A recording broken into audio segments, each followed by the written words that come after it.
Presidente, gracias. Y preguntarle sobre el tema de los libros de texto. Ayer una jueza de la Ciudad de México dio 24 horas a la SEP para cumplir las medidas que concedió a la Unión de Padres de Familia.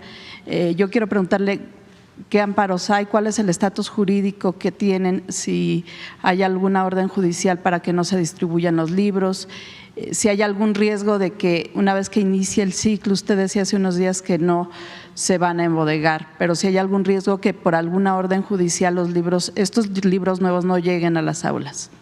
No hay ningún impedimento, los libros van a llegar para el reinicio a clases el día 28 de este mes de agosto que está iniciando. Es el regreso a clases, van a estar ya los libros, no hay ningún juicio de amparo que impida el que se distribuyan los libros. No hay nada que impida eso. Se está planteando que no se distribuyan a las escuelas o a los niños hasta que no se presenten los planes de estudio, pues todavía falta tiempo para la presentación de los planes de estudio. ¿Se presentarían antes los planes de estudio y sí, para cumplir, digamos, ese requisito? Sí, no hay ningún problema. Cuando se trata de estas cosas, pues siempre viene a la memoria lo que pasó en la época del presidente López Mateos, ¿no? Que hubo una campaña de los conservadores de entonces, porque no querían los textos gratuitos, los libros de texto gratuito. Era secretario de Educación Torres Bodet y se propuso a Luis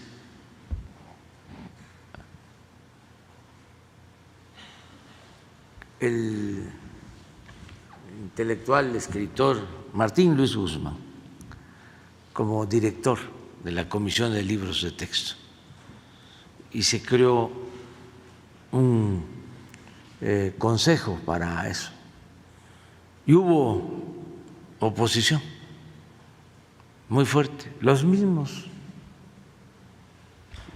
de ahora, bueno, el mismo pensamiento de entonces, no querían los libros de texto y sin embargo pues se distribuyeron y ayudaron muchísimo. Esto a principios de los años 60, a nosotros nos tocó recibir los primeros libros en ese entonces. Hay un texto de Torres Bodet explicando sobre esas protestas. A ver si no lo tienes, el libro, el texto de Torres Bodet, para que lo suban a las redes. Sí, porque se equivocó el gran filósofo alemán cuando aseguró que la historia no se repite, aunque decía que se repetía solo en su versión caricaturesca. Y sí, se repite la historia, aunque sea en versión caricaturesca.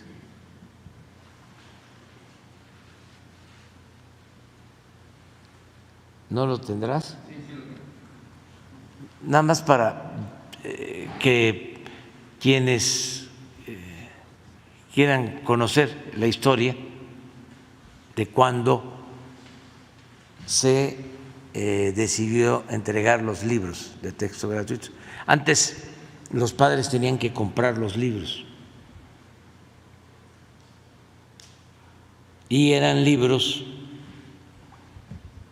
pues hechos en función del pensamiento conservador de entonces. Y había también el negocio de los que imprimían los libros. Entonces, cuando se decide de que se van a entregar los libros de manera gratuita, libros de texto, se genera un movimiento. Y van a encontrar también que hay lugares en donde se protesta, incluso me acuerdo que en ese texto se habla de que cuando va el presidente López Mateos a un estado, a San Luis, ¿no? No, creo que a Guanajuato. A ver, préstame.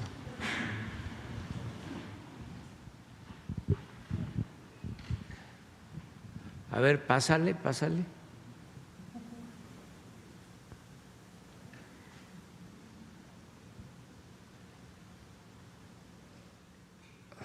Adelante.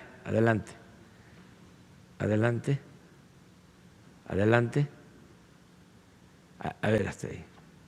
Este fue el comité que se creó para la elaboración de los libros.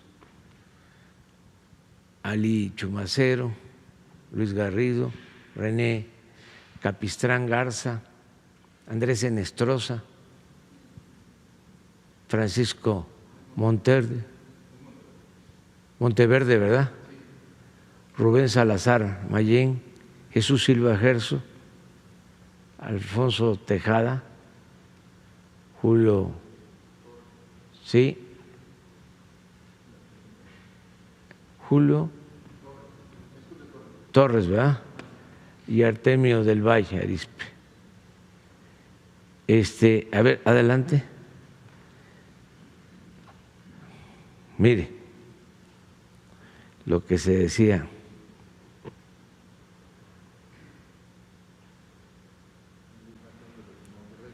Es Monterrey.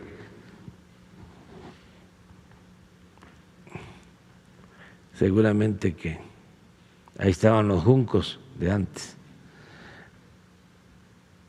Ciertos sectores consideraron propicio el momento para que los padres de familia manifestaran su indignación. Sigue adelante. No lo querían distribuir.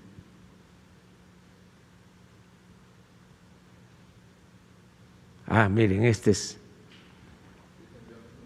Sí, durante el viaje que hizo a León en enero de 1963, el presidente López Mateos, para inaugurar la ciudad deportiva del estado de Guanajuato, el presidente se vio asediado por niños que obedecían consignas de críticos invisibles, o sea, de los que tiran la piedra y esconden la mano, muy propio de la hipocresía, ¿no?, de la derecha. Ostentaban en su cartel esta frase cínica: el texto único es una vergüenza para México.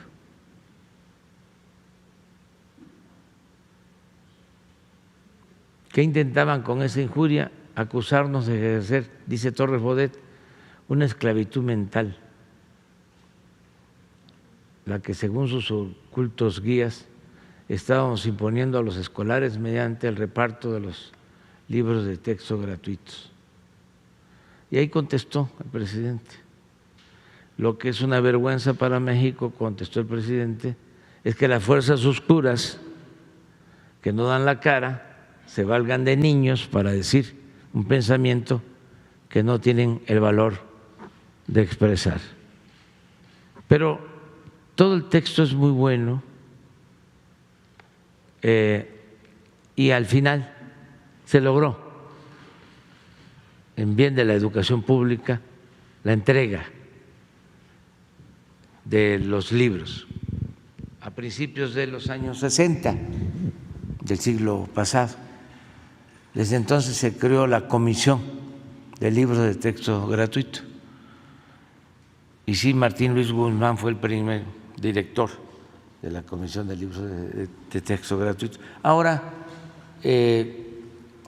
pues se está haciendo una revisión de los contenidos de los libros, ya no los están haciendo, porque también en esto, además de los grupos conservadores, se oponían pues los que imprimían los libros, porque eran los que tenían el negocio, los libros que vendían. Y cuando se decide entregarlos de manera gratuita, pues todos estos grupos se inconforman. Aunque ahora la queja es porque no se conoce el contenido, ¿no? Sí, pero es en el fondo lo mismo. O sea, si hacen ustedes la investigación sobre quiénes se oponen y quiénes están promoviendo los amparos, van a encontrar que es exactamente lo mismo. Por eso sí recomiendo el texto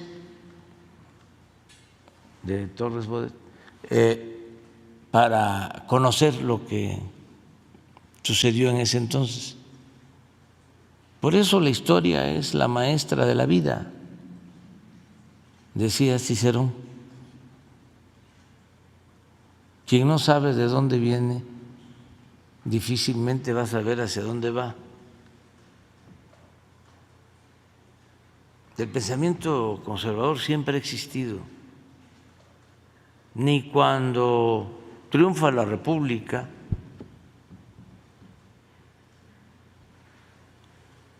después de la guerra de reforma y de la intervención francesa, luego de que se restaura nuestra República, es un gran triunfo. Se pensaba que ya había desaparecido el conservadurismo. No, siguió existiendo, se mantuvo durante el periodo del presidente Juárez, durante la República restaurada y del presidente Lerdo, y todavía con Porfirio Díaz hubo un movimiento liberal. Todos los gobernadores de aquella época, la mayoría, eran liberales, incluso masones, pero poco a poco fue avanzando el movimiento conservador de nuevo, hasta que el porfiriato se volvió completamente un movimiento conservador, contrario al pueblo, a las libertades, al grado de que resucitó, se restableció la esclavitud en el país y fue un periodo de auge del pensamiento conservador. Por eso la revolución. Sin embargo, después de la revolución continuó el pensamiento conservador. Aquí estamos hablando de la época de auge del movimiento revolucionario. o posrevolucionario cuando gobierna el presidente López Mateos. Y aún así, ahí están. Y ahora, desde luego, y qué bien, ¿no?, que exista un movimiento conservador de oposición, como ha sucedido a lo largo de la historia, a los cambios y al pensamiento liberal con dimensión social,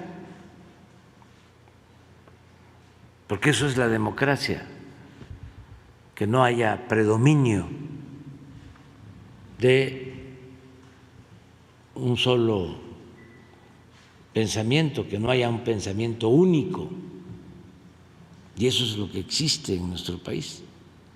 Hay una auténtica democracia que antes no se manifestaba porque había un pensamiento conservador predominante. Yo sostengo de que la democracia era una fachada nada más, que lo que imperaba en México era una oligarquía,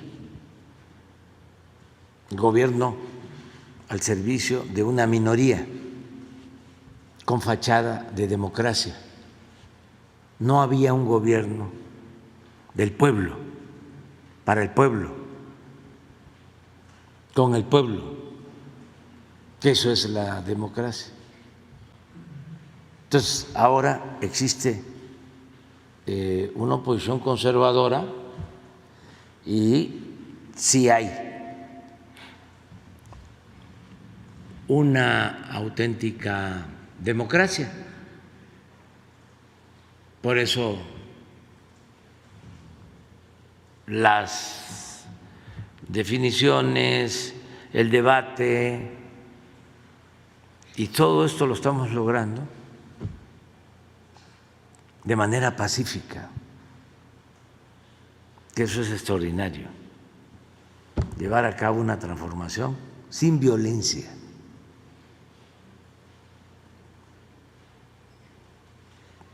Y se va avanzando.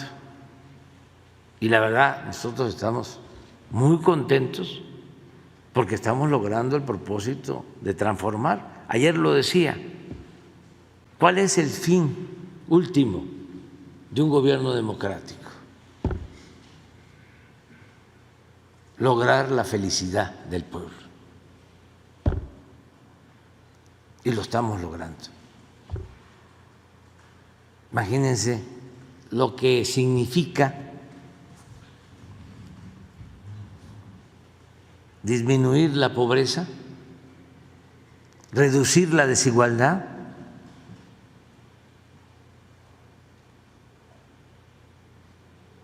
Ya me puedo ir a Palenque.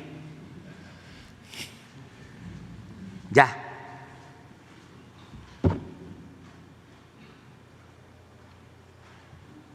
Aunque les moleste a mis adversarios conservadores, pero sí ha sido muy importante lo que hemos logrado entre todos, incluso hasta con el buen comportamiento de los conservadores, porque no pasan de insultos.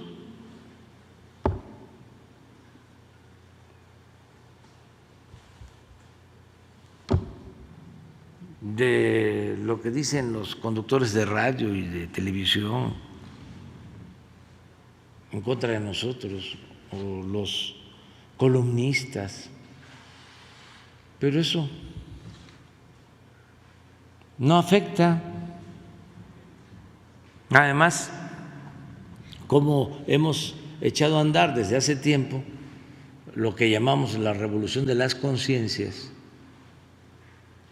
y estamos informando, orientando, concientizando, hemos logrado contrarrestar toda la campaña de manipulación de los medios